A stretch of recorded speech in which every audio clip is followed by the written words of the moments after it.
तो वक्त हो चुका है क्राइम तक में आप सबके साथ जुड़ने का। वादे के मुताबिक एक फिर रात 9 बजे मैं हाजिर हूँ आपके सामने, आपके तमाम सवालों को लेने के लिए, क्राइम से जुड़ी हुई जितने भी सवाल हैं, और साथ में आज की जो सबसे बड़ी स्टोरी है क्राइम की, उसके ऊपर बात करने के लिए इन डेप्थ।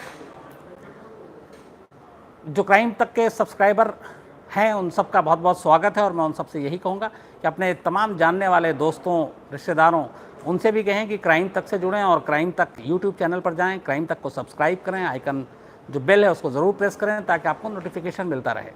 और जितनी तादाद में आप लोग जुड़ रहे हैं वाकई खुशी होती है, और यहाँ पे थोड़ा सा एक अच्छा भी लगता है कि आपसे सीधे बातचीत होती है। न सिर्फ मैं आपको बताता हूँ क्राइम की चीज़ें, बल्कि आप लोग सवाल पूछते हैं, आप बातें करते हैं, तो वो सीधा एक संवाद होता है, तो वो थोड़ा ज़्यादा दिलचस्प और अच्छा होता है। आज जैसा कि मैंने आप लोगों को बताया कि हम अपने क्राइम तक पे आपको बताते हैं कि डेली किस टॉपिक पे बात करेंगे, उस टॉपिक पे ही बात करते हैं, लेकिन उसके अलावा बहुत सारे सवाल होते हैं जो अलग अलग क्राइम की खबरों से होते हैं, वो भी आप पूछते हैं और मैं उसका कोशिश करता हूँ जवाब देने की।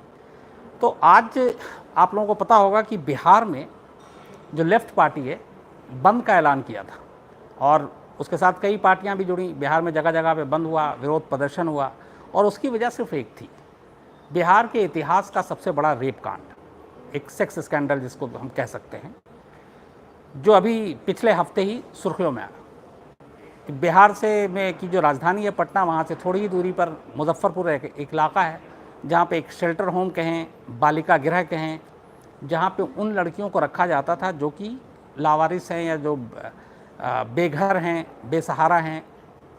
कुछ लड़कियाँ ऐसी भी थीं जो रेड लाइट एरिया में जिनके माँ काम करती हैं, और उन्होंने उनको बेहतर भविष्य के लिए वहाँ से अलग करा, दूर किया और उनको ले गए। तो वो तमाम लड़कियाँ थीं वहाँ पर, 7 साल से लेकर 14-16 साल तक की लड़कियाँ थीं वो। और फिर खबर आती है कि उनके साथ किस तरीके से बलात्कार हुआ। तो इसके बारे में पूरी जो कहानी है, ये कहानी कैसे शुरू हुई, कहाँ से शुरू हुई, ये आपको पूरी जानकारी दूंगा, और साथ में ये भी बताऊंगा कि इसमें जो मेन सवाल है, असल में वो सवाल कचोटता है, वो ये है कि इस पूरे मामले का असली गुनहगार है कौन, और वो कौन लोग हैं जो इन्हें बचा रहे हैं। क्योंकि एक कल्प्रिट तो जेल में है, उसके साथ ही कुछ छोटे मोटे वो भी जेल में हैं, लेकिन जो असली सारे इसके कल्प्रिट हैं वो लोग कहाँ हैं, और किस तरीके से बिहार सरकार इस केस को हैंडल कर रही है और क्या कार्रवाई कर रही है। तो सबसे पहले कि बिहार के आप इस रेप कांड की कहानी, बहुत सारे ऐसे बालिका गृह होते हैं, आपने देखा होगा हर शहर हर स्टेट में है, जो सरकार के अनुदान पर, सरकार के पैसे पे चलते हैं, और जहाँ पे न सिर्फ बालिका गृह बल्कि बहुत सारे ऐसे यतीम खाना होते हैं, वृद्धा आश्रम होते हैं, तो सरकार पैसे देती है और किसी न किसी एनजीओ को वो टेंडर निकालते हैं, और उस हिसाब से उसके रखरखाव के लिए, वहाँ की तमाम चीज़ों के लिए वो पैसे देते हैं सालाना और महीने में, और फिर वो सारी चीज़ें चलती हैं। तो बिहार के मुजफ्फरपुर में एक परिवार है, ठाकुर परिवार। 1970 की मैं बात करूँगा, वहाँ से शुरू करता हूँ। 1970 में राधा मोहन ठाकुर, एक मुजफ्फरपुर की बड़ी हस्ती, जिनका राजनीति में भी जिनकी काफ़ी दखल थी और दिलचस्पी थी, वो वहाँ से एक अखबार निकालते हैं जिसका नाम था प्रातः कमल। वो अखबार क्या था, बस अखबार के नाम पे आप समझ लीजिए कि अखबार था। वो उस ज़माने में, सन 70 की बात है, वो शायद तब 400-500 कॉपियाँ उसकी छपा करती थी। लेकिन आपको पता है कि अखबार को सरकार की तरफ से ऐड मिलता है, विज्ञापन मिलते हैं बहुत, तो वो विज्ञापन जो है काफ़ी बड़ी रकम, मोटी रकम हुआ करती थी। लेकिन अखबार चलाने का उनका मकसद ये नहीं था कि इस अखबार से कुछ खबरें देनी है लोगों की भलाई के लिए, ये सब कोई मतलब नहीं था। ये शुरू से वहाँ मुजफ्फरपुर में अगर आप ठाकुर परिवार के बारे में पूछेंगे, खासतौर पर राधा मोहन ठाकुर परिवार के बारे में, तो वो आपको सब बता देंगे। उनका सिंपल सा ये था कि इससे पैसे कमाने हैं और इसके ज़रिए सरकार तक पहुँच बनानी है, लोगों को ब्लैकमेल करना है, और उसके लिए जाहिर सी बात है राजनीति में दखल होनी चाहिए। तो हर पार्टी के नेताओं के साथ राधा मोहन ठाकुर की बहुत गहरी दोस्ती थी। अखबार चल रहा था, नेताओं से भी पैसे आते थे, ब्लैकमेलिंग भी होती थी खबरों के ज़रिए, अनुदान जो मिल रहा था वो ऐड के तौर पे वो भी मिल ही रहा था। तो इन्हीं राधा मोहन ठाकुर के एक बेटा है जिनका नाम है ब्रजेश ठाकुर। उन्होंने अपने पिता को देखा तो बचपन से उसी अखबार के साथ उनका भी रिश्ता रहा। धीरे धीरे जब ब्रजेश ठाकुर बड़े हुए तो वो भी इस अखबार में अपने पिता के साथ काम करने लगे। उसके बाद एक वक्त ऐसा आया जब अब बाप की जगह पे ब्रजेश ठाकुर जो है वो अखबार का संपादक, मुद्रक, प्रकाशक सब कुछ बन गया। और इस अखबार का दफ्तर मुजफ्फरनगर के बीचों बीच एक शहर में था और ये परिवार जो है काफ़ी पैसे भी इनके पास आ गए थे, हवेली है इनकी वहाँ आज भी। तो जो बाप की विरासत थी वो बेटे ने संभाली और ब्रजेश ठाकुर ने भी अखबार वैसे ही चलाया, लेकिन मकसद उसका तब भी वही था, नेताओं के बारे में खबरों को छापना या छुपाना, उसके लिए पैसे लेना, ब्लैकमेलिंग करना और सरकार से विज्ञापन लेना और ये दिखाना कि हमारा अखबार का सर्कुलेशन अच्छा है और इतनी कॉपियाँ छपती हैं। जबकि उल्टा हुआ, 70 में जो कॉपी 500-600 छपती थी वो 2015, 16, 17, 18 आ गया, 40, 50, 60 कॉपियाँ छपने लगी। वो भी ऐसा नहीं है प्रातः कमल था कि डेली छपेगा, लेकिन वो कभी छपता कभी नहीं छपता, ये हालत थी। लेकिन पैसे उनको पूरे मिल रहे थे विज्ञापन के। इसी अखबार के ज़रिए उन्होंने क्या किया कि जब राजनीति में अपनी दखल बनाई, ये ब्रजेश ठाकुर ने उस ज़माने में फिर पॉलिटिकल उसमें सर्किल में भी घूमा और इसकी बड़ी दोस्ती हुई नेताओं से। फिर इसके मन में आया कि क्यों ना चुनाव लड़ें, तो ये चुनाव भी लड़ा। एक आनंद मोहन की पार्टी थी, उसके टिकट पे चुनाव लड़ा, हार गया। उसके बाद निर्दलीय के तौर पे लड़ा, हार गया। फिर इसने आरजेडी, जेडीयू, इन सब के नेताओं के बीच बैठना उठना शुरू किया, दोस्ती हो गई। हालांकि फिर चुनाव नहीं लड़ा क्योंकि शायद उसे पता चल गया था जीतेंगे नहीं। सौरभ हेलो, बस मैं आपको कहानी सुना दूं, आप सबसे बात करेंगे। उसके बाद धीरे धीरे इसने अपना सिक्का जमाना शुरू किया और इस अखबार के बलबूते पे इसने मुजफ्फरपुर में बहुत सारे ऐसे टेंडर हाथे आने शुरू कर दिया, जिसमें एक बालिका गृह था, एक वृद्धाश्रम के नाम पे, एक शौचालय के नाम पे। तो ये सारे पैसे लेने शुरू कर दिए इसने। और इसकी राजनीति में दखल ऑलरेडी बहुत ज़्यादा थी, हर पार्टी के नेताओं के साथ इसकी दोस्ती थी, जितने भी बड़े नेता उन सबके साथ इसकी तस्वीरें भी हैं, दोस्ती भी है। तो पैसे आने शुरू हुए। उसके बाद इसने ये बालिका गृह शुरू किया। इसी बीच नवंबर में पहली बार 2017 नवंबर में एक सरकारी अफसर उस बालिका गृह में निरीक्षण के लिए जाते हैं। तो वहाँ वो महिला थी, तो वो जब वहाँ जाती है तो कुछ लड़कियाँ रोने लगती हैं, वो कुछ बोलना चाहती हैं, लेकिन आसपास में ये चूँकि ब्रजेश ठाकुर और पूरी टीम हमेशा साथ में रहती थी, जब कोई बाहर से आता था तो वो कुछ बोल नहीं पाई लड़कियाँ। बाद में उस महिला को डाउट हुआ और उसने अपनी रिपोर्ट में लिखा था कि शायद वो बच्चियाँ हैं जो डरी हुई हैं, कुछ कहना चाहती हैं लेकिन कह नहीं पाई, उनके आसपास लोग थे, बट इसकी जांच होनी चाहिए। लेकिन वो जांच हुई नहीं, बात आई गई हो गई। इसी बीच मार्च में Tata institute of social science, TISS, एक ऑर्गेनाइजेशन है, उसकी एक टीम बिहार में हर जगह पे ऐसे तमाम केंद्रों पे बालिका गृह इनकी सर्वे कर रही थी। तो टिस की एक team, Tata institute of social science की एक टीम मुजफ्फरपुर के इस बालिका गृह पहुंचती है। बालिका गृह में इत्तेफाक से शायद तब ब्रजेश ठाकुर को यह अंदाज़ा भी नहीं होगा या फिर बहुत ज़्यादा वो ओवर कॉन्फिडेंस था, तो कुछ लोग थे नहीं और लड़कियों को मौका मिल गया। उन्होंने उस सर्वे वाली टीम से अपनी पूरी आपबीती सुनाई कि हमारे साथ यहाँ यौन शोषण होता है, लोग बाहर से आते हैं, हमें यहाँ नंगा सोचने को मजबूर किया जाता है। इवन जो वहाँ की महिला कर्मचारी है, वो महिला कर्मचारी भी लड़कियों के साथ अश्लील हरकत करती हैं। कुछ नेता भी आते हैं खद्देधारी जो है, और बाकायदा पिटाई होती है, हंटर से मारते हैं। और ख़ासतौर पर उन लड़कियों ने जब बयान दिया तो उसमें 3 नाम नहीं आते, और 3 का डिस्क्राइब करती होलिया। एक कहती है कि एक हंटर वाले अंकल हैं, हंटर वाले अंकल, बाद में पता चला उन्हीं की शिनाख्त हुई है। लड़कियों ने चूँकि बयान दिया, तस्वीर देख के पहचानी, वो हंटर वाले अंकल यही ब्रजेश ठाकुर थे जो संचालक थे उसके। तो जो लड़कियां उनकी बात नहीं मानती थी उन्हें बुरी तरह से पीटा जाता था और बहुत टॉर्चर किया जाता था। इसके अलावा एक मूंछ वाले अंकल और एक मोटे तोन वाले नेता अंकल, 3 नाम आए। ब्रजेश ठाकुर का नाम आया और ये बाकी 2 कौन थे वो आगे आपको बताता हूँ। तो जब ये टिस की सर्वे टीम को सारी लड़कियों अपनी आपबीती सुनाई तो उसने अपनी एक रिपोर्ट तैयार की, और रिपोर्ट तैयार करने के बाद मार्च 2018 में बिहार सरकार को दे देती है वो रिपोर्ट। लेकिन बिहार सरकार उस पर कुछ नहीं करती, बल्कि उल्टा यहाँ पे एक और चीज़ है। जब ये रिपोर्ट मार्च में दे दी गई, उस मार्च के बावजूद इसी ब्रजेश ठाकुर को कई लाख रुपए का अनुदान बिहार सरकार की तरफ से दिया जाता है, और कुछ और ऐसे शेल्टर होम के लिए भी जो टेंडर दिया वो भी अप्रूव हो जाता है। मतलब एक तरफ उसके ऊपर इतना संगीन इल्ज़ाम, लेकिन अब इसकी वजह शायद ये है कि लोग फाइल पढ़ने का सरकार के पास या रिपोर्ट को पढ़ने का मौका ही नहीं मिला होगा। खैर, मार्च में दिया जाता है, सरकार उस रिपोर्ट पर बैठ जाती है, वक्त गुजरता है। टिस को भी अजीब लगता है, जिस ऑर्गेनाइजेशन ने सर्वे किया कि ये क्या हो रहा है, इतना बड़ा मामला उसकी नज़र में, लेकिन कुछ होता नहीं। इसी बीच क्या होता है कि उसी बालिका गृह से मुजफ्फरपुर के एक लड़की गायब हो जाती है। तो लड़की गायब होती है तो लोग पुलिस के पास पहुंचते हैं, वो जाकर कहते हैं कि शायद इसे मार दिया गया और इसी बालिका आश्रम के आसपास इसको दफना दिया गया। तो अब मजबूरी में पुलिस को एफआईआर दर्ज करनी पड़ती है। एफआईआर दर्ज करने के बाद वो खुदाई करती है, हालांकि वहाँ कुछ मिलता नहीं है। लेकिन इसी एफआईआर के दौरान कुछ लड़कियां हिम्मत जुटाती हैं और वो बताती हैं। ये लोकल किसी एक न्यूज़पेपर में और एक लोकल चैनल में खबर चल जाती है। उसके बाद अचानक फिर इस रिपोर्ट की बात आती है कि जो टेस्ट थी कि हाँ ये तो हमने रिपोर्ट दिया है, जो ये लड़कियां कह रही हैं ये तो मार्च में कहा, हमने सरकार को बता दिया, सरकार ने कुछ नहीं किया। अब हंगामा शुरू होता है। ये बात है करीब 8-10 दिन पुरानी। जब हंगामा शुरू होता है तो फिर वो रिपोर्ट निकाली जाती है, रिपोर्ट सार्वजनिक हो जाती है, कुछ चैनल्स के हाथ लगती है, कुछ अखबार के हाथ लगती है, और फिर जो लड़कियों की कहानी सुनाई जाती है तो हर एक के रोंगटे खड़े हो जाते हैं, क्योंकि ये बिहार का सबसे बड़ा रेप कांड था जब खुलासा होता है। अब पुलिस मामले की जांच कर रही थी, जो एसडीएम है वो उसकी इंक्वायरी करते हैं, बाकायदा मजिस्ट्रेट के सामने लड़कियों के 164 के तहत बयान दर्ज होते हैं। कुल 42 लड़कियां थी उस बालिका गृह में उस वक्त तक। 42 लड़कियों के बयान दर्ज होते हैं, उसके बाद मेडिकल होता है, तो उनमें से 34 लड़कियों के मेडिकल में ये पाया जाता है कि हाँ वो सही कह रही हैं, उनके साथ बलात्कार हुआ है। तो जब मेडिकल रिपोर्ट इस बात की पुष्टि करती है, फिर उन लड़कियों के बयान होते हैं, तो वो लड़कियां एक एक कर 34 की 34 बारी बारी से अपनी कहानी सुनाती हैं, और वो बताती हैं कि हाँ हर रात कोई ना कोई आता था और कई कई लोग आते थे, और फिर उनके साथ ज़बरदस्ती होती थी।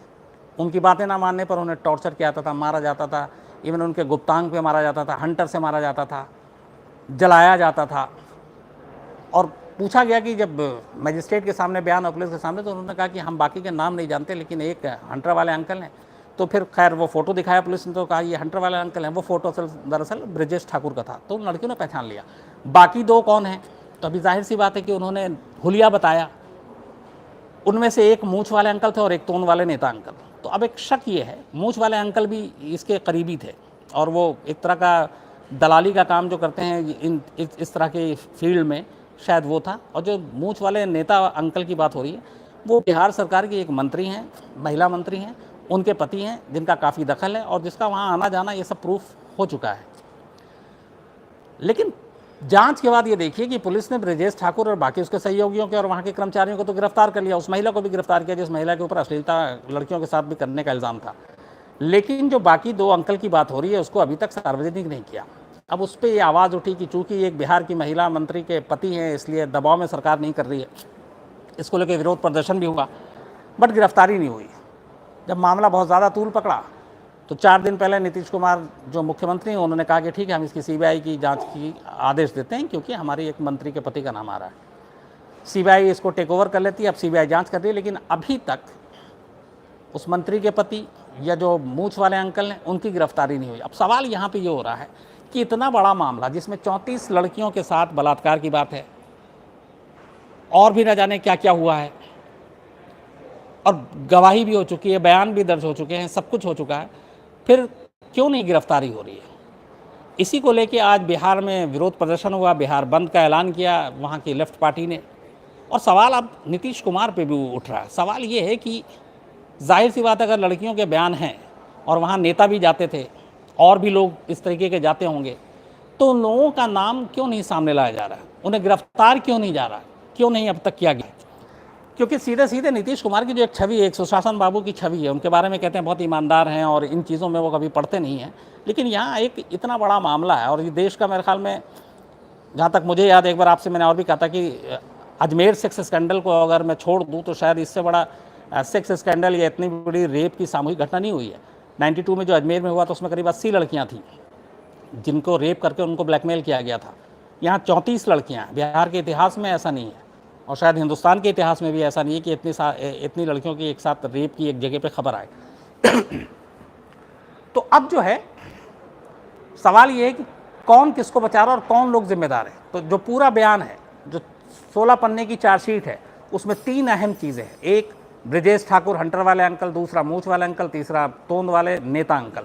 तो ये मूंछ वाले अंकल और तोंद वाले नेता अंकल जब लड़कियां उनको पहचान, जाहिर सी बात है पुलिस ने फ़ोटो भी दिखाया होगा। अगर वो सारी चीज़ें मिल गई हैं तो फिर उनकी गिरफ्तारी क्यों नहीं हो रही है? गिरफ्तार अगर वो नहीं हो रहे हैं तो इस पर दबाव किसका है? 3, जब एक महिला मंत्री का नाम आ रहा और ज़ोरों शोर से आ रहा है कि उसका पति इन्वॉल्व है, तो क्या नैतिकता के आधार पर उस महिला मंत्री का इस्तीफ़ा नहीं लेना चाहिए था? और क्या उसे मंत्रिमंडल से नहीं हटाया जाना चाहिए था अगर वो खुद नहीं दे रही हैं तो? क्यों? क्योंकि वो मंत्री हैं। अगर बहुत सारे काम ऐसे होते होंगे तो उनके असर की वजह से उनका पति उसका फ़ायदा उठा रहे होंगे। तो यहाँ पे नीतीश कुमार को ये जवाब देना है कि जो जो लोग जिम्मेदार हैं उनको क्यों बचाया जा रहा है, इतना वक्त क्यों लग रहा है, जबकि पुलिस चार्जशीट दाखिल कर चुकी है। सीबीआई के पास मामला चला गया, अब नीतीश कुमार कह सकते हैं कि अब सीबीआई के पास केस, इसमें बिहार पुलिस क्या कर सकती है। तो यहाँ पे लेकिन फिर भी सवाल है, दामन नहीं बचा सकते आप, इसलिए कि 4 दिन पहले तक आपके पास था। आपकी पुलिस 16 पन्ने के चार्जशीट दाखिल कर चुकी है और पूरी कहानी सुना रही है, और आप फिर भी एक ब्रजेश ठाकुर को छोड़ दें तो बाकी किसी अहम जो बड़े मोहरे हैं उनको आपने गिरफ्तार नहीं किया। ये कहानी सामने नहीं आई कि आखिर इन लड़कियों को, जो लोग वहाँ जाते थे, वो किस वजह से जाते थे। क्या कोई ऐसी चीज़ थी, कोई ऐसी डील थी कि आप ये काम करेंगे तो हम आपको, क्योंकि खबर ये आ रही है कि बड़े बड़े लोगों को वहाँ ये लड़कियाँ परोसने के तौर पर परोसी जाती थी। तो ये अपने आप में आज के इस दौर में अगर ऐसी चीज़ें हो रही हैं, इससे ज़्यादा घटिया और इससे ज़्यादा गंभीर चीज़ कोई हो ही नहीं सकती। तो यहाँ पे नीतीश कुमार का फ़र्ज़ बनता है कि जो लोग इसमें शामिल है, चाहे वो कितने छोटे हों चाहे कितने बड़े हों, ये चीज़ें कहीं से समाज में एक्सेप्ट इसके लिए कोई कर ही नहीं सकता और ये मान ही नहीं है। तो मेरा मानना है कि ये जो पूरी आपको कहानी सुनाई, इसकी शुरुआत किस तरीके से हुई और अब इसको आना है, वो जाहिर सी बात है, जब तक इसके सारे ताकतवर लोग गिरफ्तार नहीं होंगे, पकड़े नहीं जाएंगे, उन्हें सज़ा नहीं मिलेगी, तब तक। और इसमें चूँकि बहुत सारी माइनर भी, इस बात का ध्यान रखिए, और हमारे यहाँ निर्भया के बाद एक्ट भी बहुत बदल गया, इवन फांसी तक का इसमें प्रावधान है। और अगर 7 साल से 14 साल की बच्ची हैं और उनको इस तरीके से महीनों परोसा जाता रहा, नोचा जाता रहा, लूटा जाता रहा, खसोटा जाता रहा, ऐसे दरिंदों के लिए जितनी भी कड़ी से कड़ी सज़ा हो वो होनी चाहिए, मिलनी चाहिए।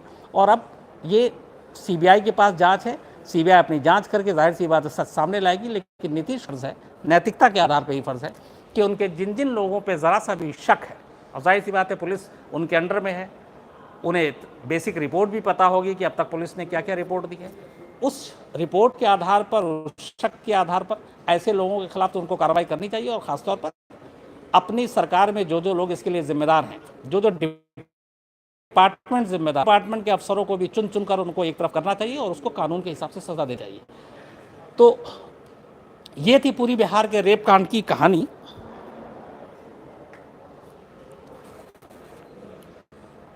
अब हाँ, आप लोगों के अगर कुछ सवाल हैं तो मैं ज़रूर उसका जवाब दूंगा, बताएं। हाँ बताओ। मैं सवाल इसलिए नहीं ले पाया कि मुझे लगा बीच में कहानी अगर रुकती है तो फिर बहुत सारे लोगों को वो कहते हैं कि सर आप जब कहानी सुनाते हैं और फिर बीच में रुक जाते हैं तो हम समझ नहीं पाते। तो इसलिए मैंने माफ़ी के साथ आपसे कि आप लोगों का सवाल नहीं पाया, आपको पूरी बताना ज़रूरी है ताकि आप भी समझ सकें कि बिहार रेप कांड का सच है क्या, गुनहगार कौन है।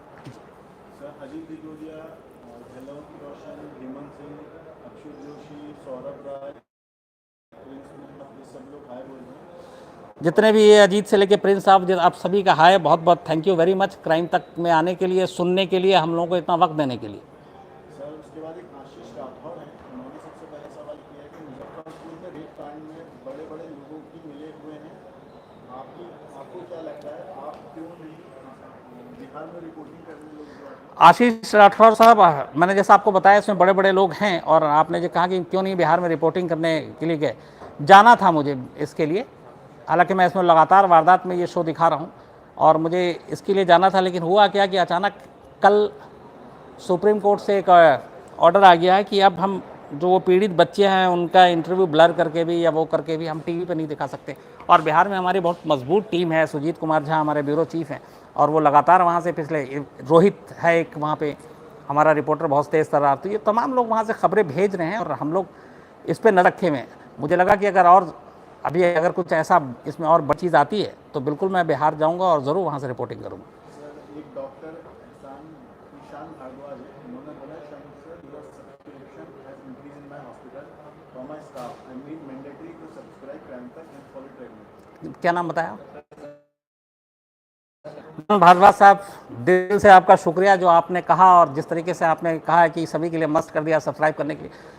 मैं वाकई मुझे खुशी होती है आप जैसे लोगों का प्यार देखकर, और मैं इसलिए नहीं कहता हूं कि ये सिर्फ सब्सक्राइब करें और नंबर बढ़ाएं तो उससे मुझे बहुत खुशी होगी या बहुत बड़ा तमगा मिलेगा। असली खुशी ये होती है कि जिस पेशे में हम लोग हैं, और मुझे लगता है कि अगर मैं कुछ चीज़ आप लोगों से शेयर कर सकता हूं और आप उसको इतने धैर्य रख के सुनते हैं और इतना प्यार देते हैं, वो कमाई है मेरी ज़िंदगी में असली। तो आपने जो कदम उठाया और आपने जो काम किया उसके लिए अल्फाज कम है, दिल से बहुत बहुत शुक्रिया आपका डॉक्टर साहब।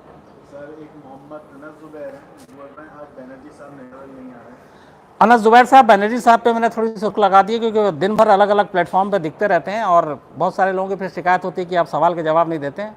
तो अनस साहब वो आपको कल मिलेंगे, बनर्जी साहब 3 बजे दोपहर को, और फिर MP तक, UP तक, पंजाब तक, दुनिया तक बाकी तक पे भी अलग अलग घंटों में और दिल्ली तक में आपको दिखते रहेंगे।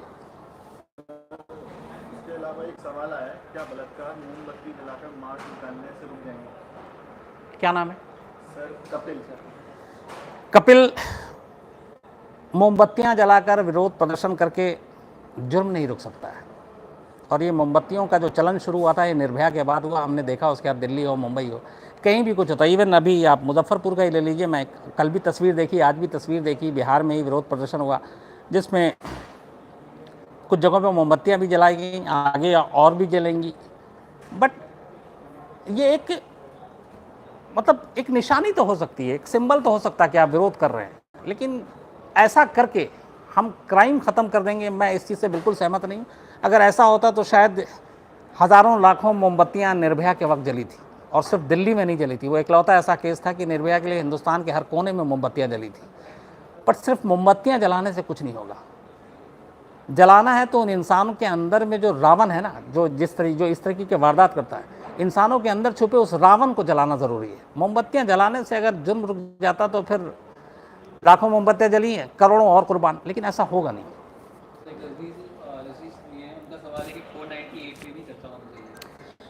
जी 498 पे हमने चर्चा की थी और ये आपने बड़ा सही सब्जेक्ट बोला है, लेकिन हम इस पे एक दिन ये, चूँकि ये वो सब्जेक्ट है जिस पे आप आधा घंटा भी कम है। 498 की शुरुआत से लेके इसकी शुरुआत कैसे हुई थी, राजीव गांधी के दौर में कैसे उस वक्त बहुएँ जल रही थी, उसके बाद कैसे कैसे ये इसमें अमेंडमेंट्स आए, कैसे कैसे फिर इसका मिसयूज़ हुआ, मैं ये आपको बताना चाहूँगा। और ये वादा है जल्द ही 498 एक दिन आपके साथ पूरा सिर्फ सब्जेक्ट ही हमारा ये होगा बात करने के लिए। सर कैसे इन लोगों को फांसी मिले? देखिए, फांसी तो कानून ही देगा, और जो कानून में जो प्रावधान है, जिस जिस जुर्म के लिए क्या क्या सज़ा उसी हिसाब से होगी। लेकिन बदनसीबी ये है कि हम बातें बहुत करते हैं, कानून भी बहुत बनाते हैं, कानून में बदलाव भी बहुत लाते हैं, अमल बहुत कम करते हैं। कानून बन जाता है, चल लोगों का आई वॉश करने के लिए लोकल लेवल पे, अगर आप निचली लेवल पे हम देखें तो जो सेशन कोर्ट है, लोअर कोर्ट है, वहाँ पे फास्ट ट्रैक भी बना देते हैं। चलो जी 1 महीना, अभी जैसे आपने देखा होगा में हो गए, वो कर देते हैं। लेकिन उसके बाद क्या होता है, फिर आप जाते हाई कोर्ट, फिर आप जाते हैं सुप्रीम कोर्ट, फिर रिव्यू पिटिशन, फिर क्यूटिस पिटिशन, फिर मर्सी पिटिशन, तो उसमें फिर वही वक्त लगता है जो नॉर्मल लगता है। तो यहाँ पे एक डेडलाइन होना चाहिए, एक क्राइम उसकी इतने दिन के अंदर चार्जशीट जो है 90 दिन, इतने दिन के अंदर सुनवाई पूरी, इतने दिन के अंदर पुलिस की अपनी रिपोर्ट पूरी, इतने दिन में सज़ा, उसके बाद हाई कोर्ट के अंदर इतने दिन में सज़ा, फिर सुप्रीम कोर्ट के अंदर इतने दिन में सज़ा, और फिर राष्ट्रपति के पास दया याचिका के लिए भी मियाद होनी चाहिए, जो कि आज तक नहीं है। राष्ट्रपति चाहें तो 20-20 साल तक किसी की मौत की सज़ा के फरमान पे बैठे रह सकते हैं, उनके लिए टाइम फिक्स नहीं है। पर जिस तरीके से अभी ये चीज़ें हो रही हैं, मुझे लगता है हर जिम्मेदारी तय होनी चाहिए और हर एक का टाइम फ्रेम फिक्स होना चाहिए कि इसको इतने दिन तक, अगर वो नहीं फैसला आता है तो मान लिया जाए कि फिर जो सज़ा दी गई है, जो पहली अदालत ने दी है वही है, लेकिन कुछ ना कुछ करना पड़ेगा, एक टाइम फ्रेम बनाना पड़ेगा। सर एक सवाल आया कविता चौहान का, आपके हिसाब से क्या इसके लिए सिर्फ सरकारी जिम्मेदार है? इंसान के अंदर के शैतान का क्या किया जाए? जब माली ही बगीचे को खा जाए तो दूसरों का क्या है? कविता चौहान जर्सी से हैं, मुझे मालूम है कविता चौहान पहले आज तक की टीम में थी। अच्छा लगा आपका सवाल सुन के क्राइम तक पर। कविता, जो सवाल है इसके लिए जिम्मेदार की बात है ना, जो इतनी बार आपसे बात हो चुकी है इस बारे में, इसके लिए हम सिर्फ पुलिस कानून में बार बार कहता हूँ वो जिम्मेदार नहीं, इसके लिए पूरा समाज जिम्मेदार है, समाज की सोच जिम्मेदार है, समाज की मानसिकता जिम्मेदार है, हमारा अपना नज़रिया जिम्मेदार है। जब तक हम ये सारी चीज़ें नहीं बदलेंगे ये चीज़ें होती रहेंगी। मैंने जब पहले भी कई बार, 1-2 बार अभी इसी शो में कहा है कि ये जैसे रेप वेप जैसी चीज़ें हैं, ये पब्लिक प्लेस में नहीं होती। 98 से 99% रेप के इंसिडेंट चारदीवारी के अंदर होते हैं। चारदीवारी के अंदर रेप को नहीं रोका जा सकता, और 98% रेप करने वाले अपने मामा, चाचा, ताऊ, जितने ये लोग होते हैं। तो यहाँ पे कैसे इन चीज़ों को रोक सकती है पुलिस या फिर कानून? इसको रोकने के लिए हमें खुद बदलाव लाना पड़ेगा, हमें अपने बच्चों को समझाना पड़ेगा कि गुड टच क्या है, बैड टच क्या है, कैसे किसके साथ बात करनी है, किसके कितने करीब जाना है, उनसे खुल के बात करनी पड़ेगी, तभी ये चीज़ें रुकेंगी। सिर्फ हम पुलिस या कानून के भरोसे बैठे रहें तो ऐसा कुछ नहीं होगा। सर कपिल जैन का फिर से सवाल है कि हमारी सरकारें बलात्कार को लेकर उदासीन क्यों बनी रहती है? क्या बलात्कार पर लीपापोती कर वोट बैंक बचाने का खेल है? लीपापोती तो मैं नहीं कहूँगा सरकार के लिए। चैंप, जो आपने पूछा कि उदासीन रहती है, कानून वानून सब बनाते हैं, लेकिन फिर मैंने जैसे अभी जस्ट कहा कि इसके लिए हम सिर्फ सरकार, पुलिस, कानून इनके ऊपर ठीकरा फोड़ दें और फिर लगे कि बलात्कार होता जा रहा है, तो उतने ही गुनहगार हम लोग भी हैं। अगर हम में से ही ये सब ठान लें कि हमारे आस पास, हमारे पड़ोस में ऐसा कुछ क्या हो रहा है, हम जैसे ही देखेंगे हम आवाज़ उठाएंगे, तो अवेयरनेस आएगी, सुलझेंगे लोग, समझेंगे लोग। लेकिन सिर्फ बात वही है, हम कानून, फिर मैं कह रहा हूँ आप सख्त बना लीजिए, सब कुछ कर लीजिए, लेकिन ये चीज़ें, कानून तो तब काम करती है ना जब आप क्राइम हो जाता है उसके बाद सज़ा देती है। मैं तो सज़ा से उस पहले की बात कर रहा हूँ कि जब वो क्राइम ही नहीं हो तो फिर सज़ा की बात कहाँ से उठती है। और क्राइम तब नहीं होगा, रेप तब नहीं होंगे जब सारे लोग जागरूक होंगे, समाज जागरूक होगा। इवन सबसे ज़्यादा है कि जो माँ बाप हैं, पेरेंट्स हैं, वो अलर्ट रहें, वो अपनी बच्चियों को बताएं कि कैसे कब किसके साथ बात करनी है, किसके कितना करीब जाना है। और अपने जो, चूँकि अब आंकड़े ये कहते हैं, जो कहते हुए अफसोस हो रहा है, लेकिन आंकड़े कहते हैं कि 98-99% अपने ही लोग होते हैं जो रेप करते हैं। तो उन अपने लोगों पे भी नज़र रखना कि अगर कोई रिश्तेदार आता है तो ये नहीं कि तो अपने मामा है, ताऊ है, चाचा है तो कोई बात नहीं है और आप उसको छोड़ के अकेले चले जाएं, बिल्कुल नहीं करना चाहिए। माँ बाप को हर वक्त, चाहे कितना भी करीबी रिश्तेदार हो, बिल्कुल नज़र रखनी चाहिए। और मैं ऐसे बहुत सारे लोगों को जानता हूँ, मैं अपने ऑफिस में जानता हूँ, जो बिल्कुल ऐसा नहीं करते। चाहे कोई भी हो, वो वहीं पे रहती हैं, नज़र रखती हैं, और ये करना, इसमें कोई बुराई नहीं, चाहे सामने वाले रिश्तेदार को बुरा लगे, लेकिन कोई बात नहीं, हमारी सेफ्टी इसमें है, हमारी बच्ची की सेफ्टी इसमें, तो हम ये करेंगे, बुरा लगने दो। सलमान खान ने पूछ रहे हैं कि कश्मीर के बारे में आपकी क्या ख्याल है?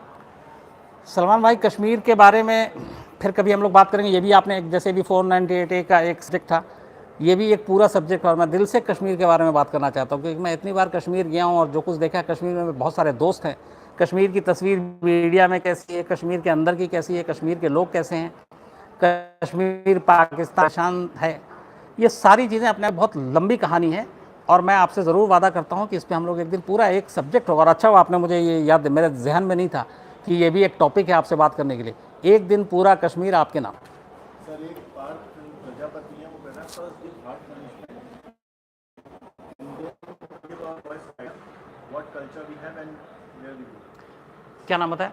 पार्क प्रजापति जी, आप जो कह रहे हैं वही मैं घुमा घुमा के फिर अभी मैंने इसी सवाल के सारे जवाब दिए हैं कि हार्श कानून सब कुछ हो, लेकिन फिर वही है कि हम सिर्फ कानून, अदालत, पुलिस, इंसाफ, सरकार के भरोसे ना बैठें। हम एक समाज के तौर पर इसे लें, और एक समाज जब मैं कहूँ तो इसका मतलब है हम सब मिल कर लें और उसी हिसाब से हम रिएक्ट करें, उसी हिसाब से इसको फेस करें, तभी इसका हल होगा। सर, कपिल ने जो इससे पहले उदासीन वाला सवाल किया था, उसको उन्होंने एक चीज़ और बोल दिया कि तो फिर हम सामाजिक रूप से उदासीन क्यों रहे हैं? हम इंतजार कर रहे हैं जब हमारे यहाँ। देखिए कपिल, आपने जो कहा, मैं बार बार अपने शो के ज़रिए भी कहते हैं, अभी थोड़ी देर पहले किसी ने मोमबत्ती की भी बात की थी।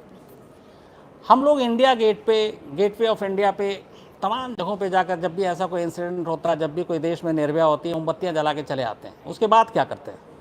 उसके बाद धीरे धीरे वक्त बीतता है, 2-4 दिन हम भूल जाते हैं, उधर मोमबत्तियाँ भी जल के बुझ चुकी होती हैं, हमारे अंदर का आग भी बुझ चुका होता है। फिर हम इंतज़ार करते हैं कि अगली मोमबत्ती जलाने का मौका हमें कब मिलेगा, यानी अगली निर्भया कब हमारे सामने होगी, अगली किसी शहर से, किसी कस्बे से ऐसी कब खबर आएगी जब हम अपना गुस्सा, अपना विरोध जताने के लिए इंडिया गेट और गेटवे ऑफ इंडिया जाएं, और उसके बाद हमको सारी मीडिया भी वहाँ है, मीडिया भी फिर उस मोमबत्ती को दिखाए।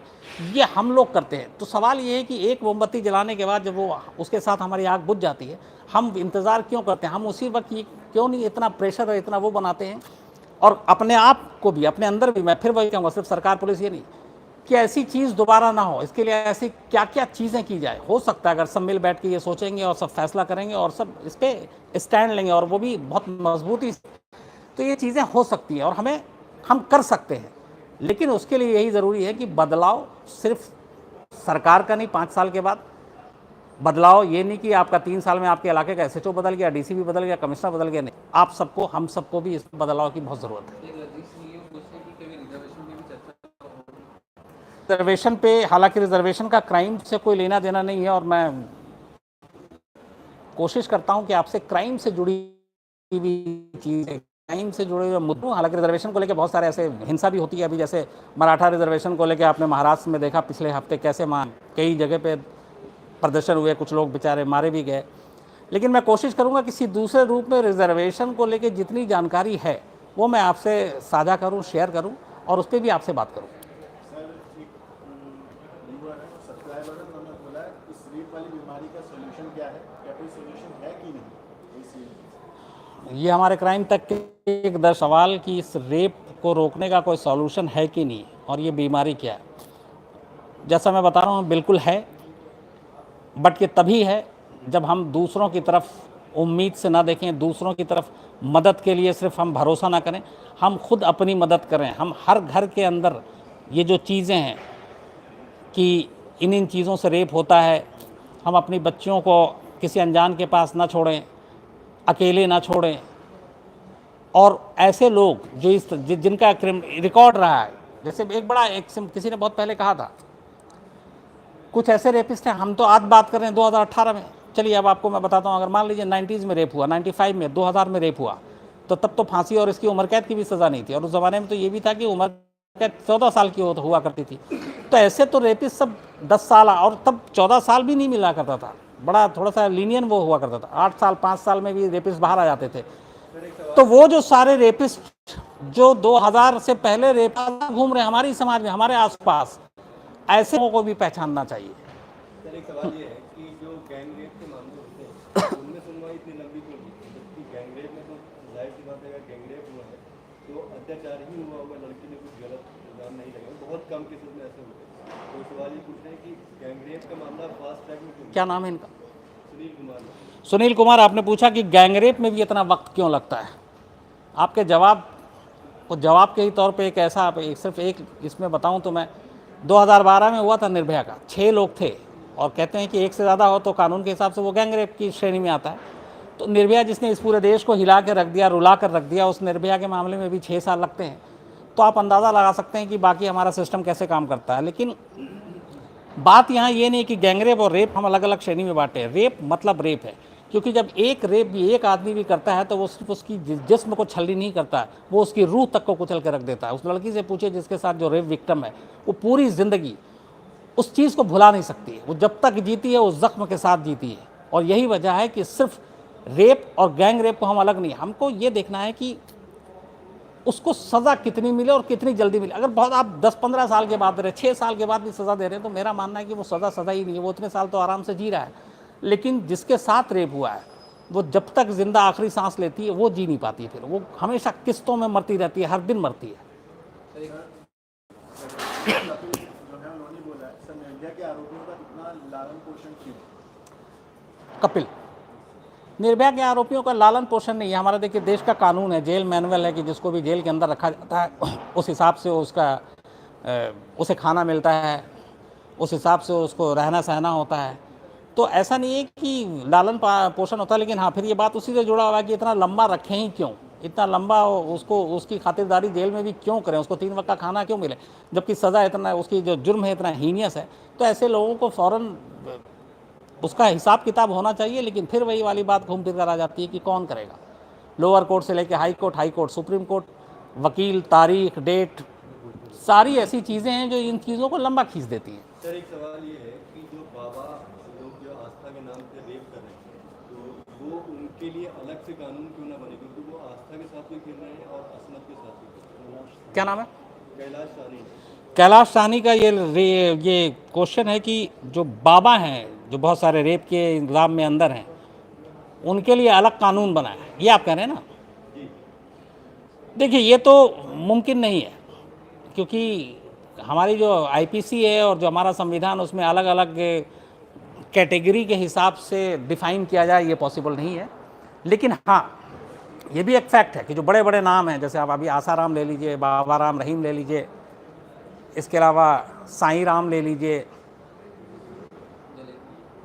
जलेबी बाबा सबसे ताज़ा है, उनका ले लीजिए, और भी ऐसे हैं। अब तो नाम भी याद नहीं रहता, क्योंकि हर हफ्ते महीने में ही एक ना एक बाबा ऐसे टपक पड़ते हैं इन्हीं रेप की इल्ज़ाम से घिरे हुए। लेकिन इनका भी आप देख लीजिए कि वैसे ही चलता मामला। जबकि ये जो इन बाबाओं का मतलब ये है कि इतने सारे इनके फॉलोअर्स होते हैं लाखों करोड़ों में।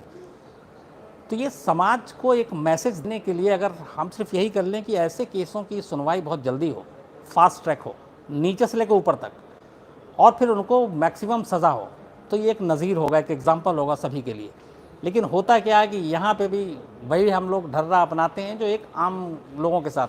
जबकि मेरा मानना है जो जिम्मेदार लोग होते हैं समाज के, वो अगर कोई क्राइम में इन्वॉल्व होते हैं तो उनकी, यहाँ पे मैं ये नहीं कह रहा हूँ कैटेगरी वाइज अलग अलग होना चाहिए, लेकिन ऐसे लोगों का इंसाफ, ऐसे लोगों की जो फैसला है वो जल्दी करें, इसलिए करना चाहिए ताकि बाकी लोग इससे नसीहत ले सकें, इबरत ले सकें, सबक ले सकें।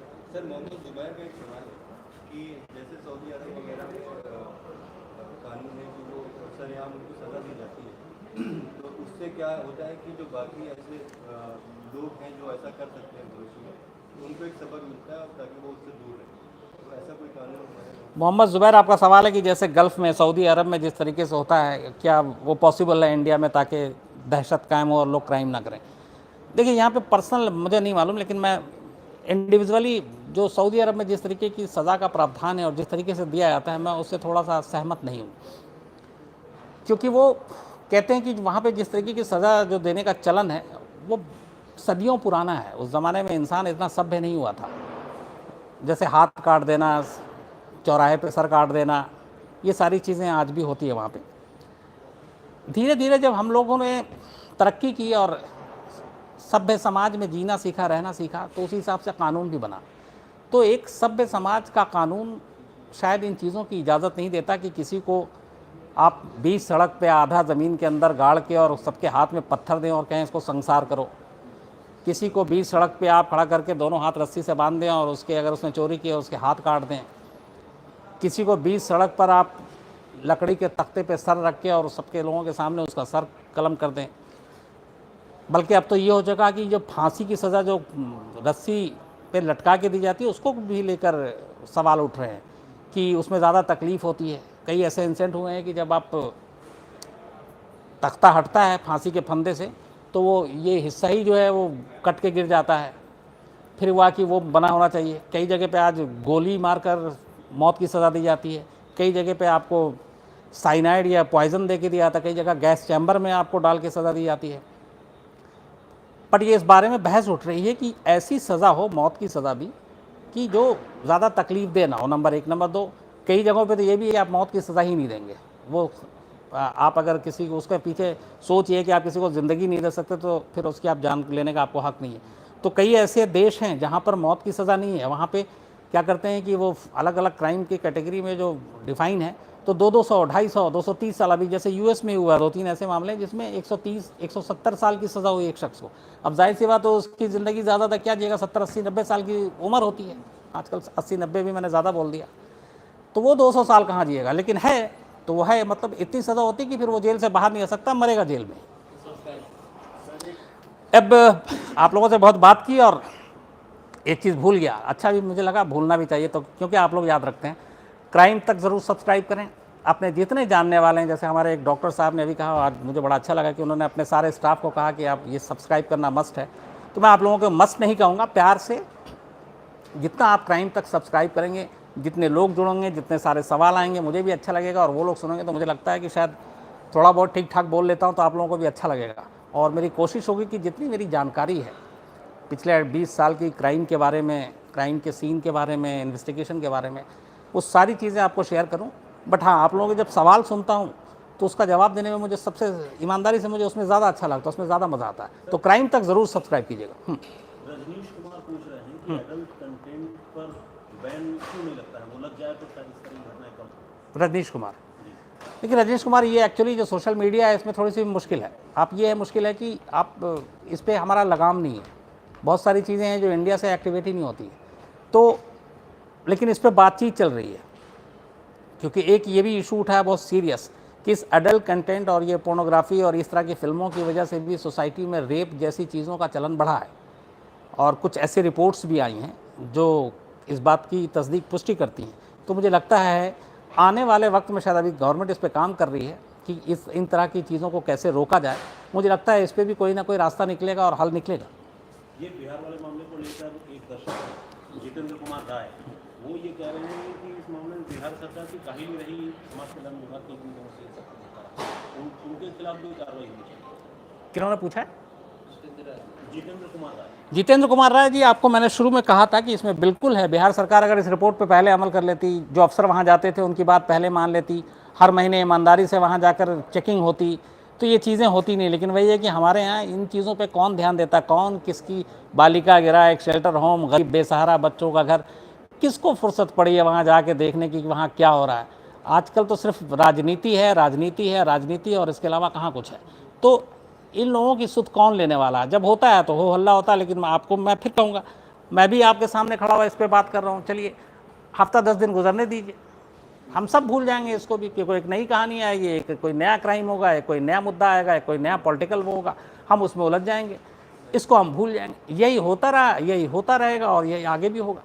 सर हमारी एक दर्शक हैं, उन्होंने अपना आईडी क्यूटी एंड हॉटी के नाम से बना रखा है। उन्होंने ये कहा है कि ऐसे लोगों की जो मानसिकता है बलात्कारियों की, उसके बारे में बताइए, साइकी के बारे में बताइए। देखिए, एक दर्शक ने सवाल किया है कि ऐसे जो रेप करते हैं उनकी मानसिकता के बारे में बताइए। मैं इसको कभी बताऊंगा लंबे में, लेकिन शॉर्ट में बताता हूं कि ऐसे 2-3 रेप विक्टिम से मैंने एक शो कर रहा था, तो उसके लिए मुझे ज़रूरी था कि ऐसे लोगों से बात करें।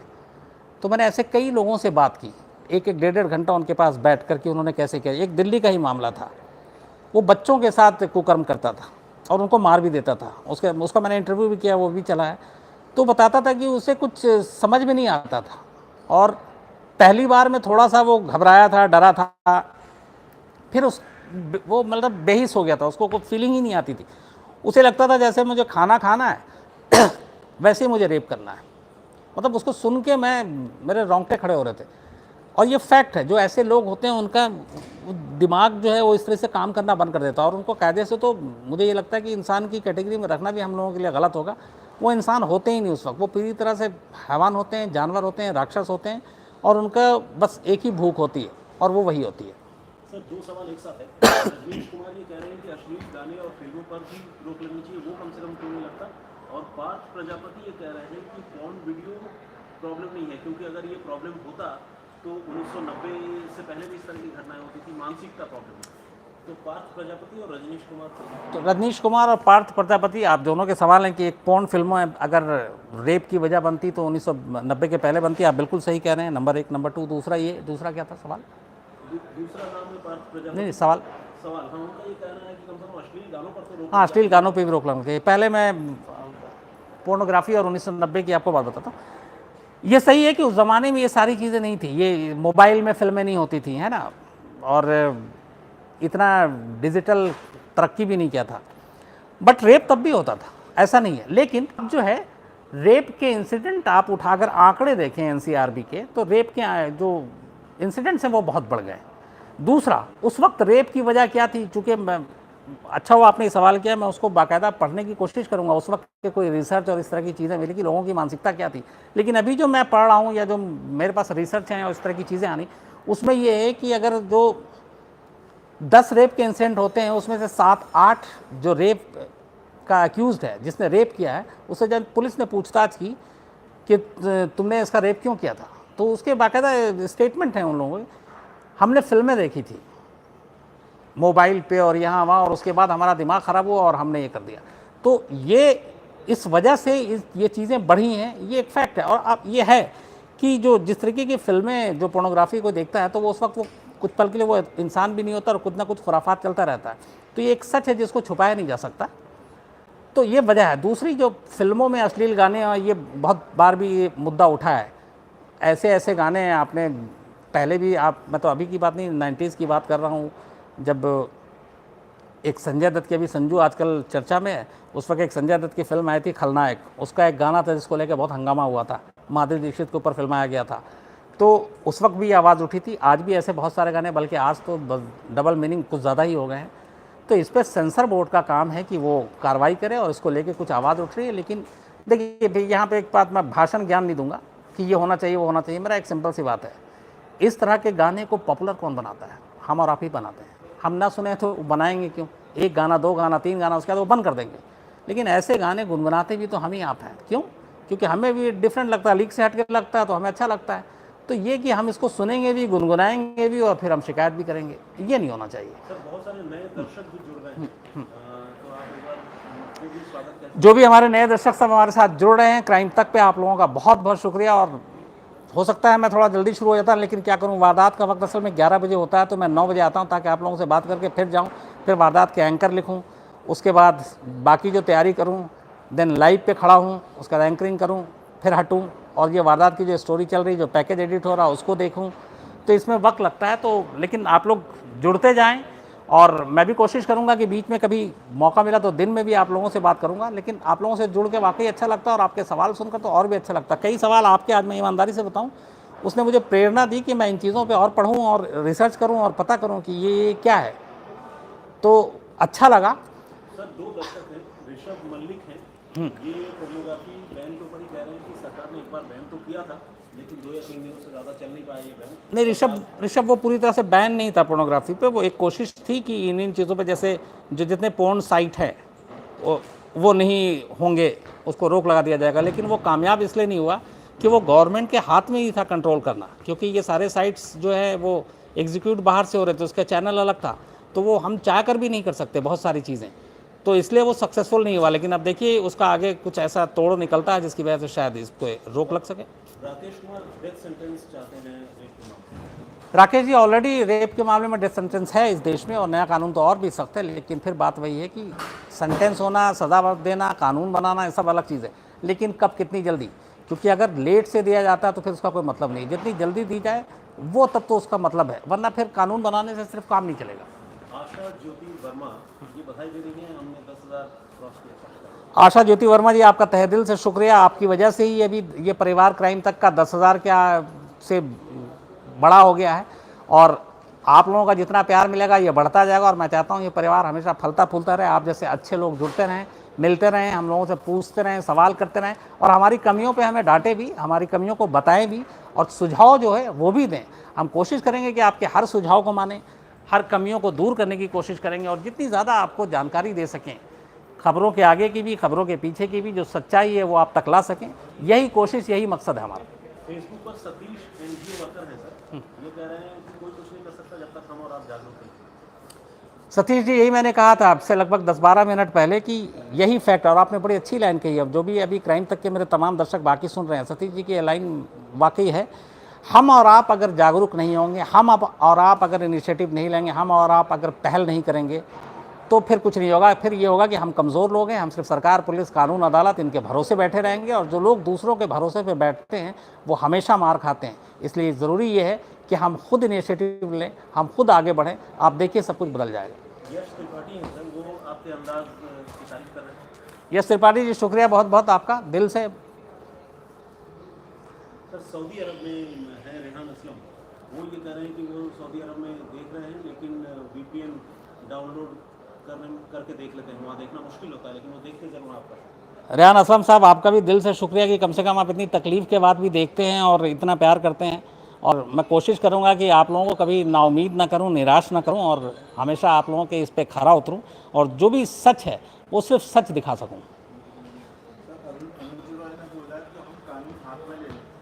नहीं अनुज राय साहब, बिल्कुल भी ये गलती मत कीजिएगा। कानून कभी हाथ में नहीं लीजिएगा। इसकी वजह है कि अगर कानून हर हाथ का खिलौना होगा तो फिर पुलिस स्टेशन में ताला लग जाएगा, अदालत को बंद करना पड़ेगा, इंसाफ और ये सब ढकोसला हो जाएगा।